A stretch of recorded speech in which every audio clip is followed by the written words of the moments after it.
Sementara itu, pemirsa, seluruh partai peserta pemilu 2024 diwajibkan melaporkan dana kampanyenya sesuai Undang-Undang Nomor 7 Tahun 2017 tentang Pemilu.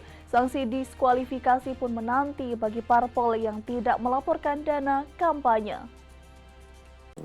Menghadapi pemilu 2024, semua parpol peserta pemilu diwajibkan melapor dana kampanye melalui pembukaan rekening khusus dana kampanye atau RKDK.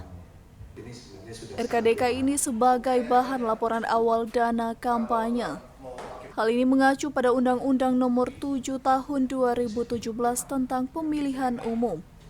Demikian disampaikan Zulkifli Kadengkang, Komisioner KPU Kota Mobagu usai menggelar rakor bersama perwakilan parpol peserta pemilu pada Jumat 22 September.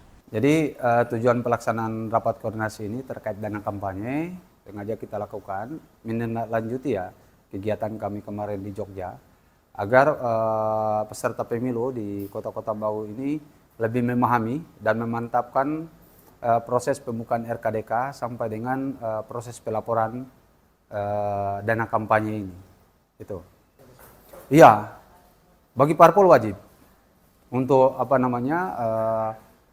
melaporkan dana kampanye selama tahapan kampanye itu dilaksanakan. Jadi sumbangan, ya, sumber asal uang dana kampanye itu dari mana dan dilaporkan. Karena kalau itu tidak dilaporkan nanti itu bisa dibatalkan sebagai peserta pemilu di tingkatan sesuai wilayahnya itu karena berdasarkan Undang-Undang Nomor 7.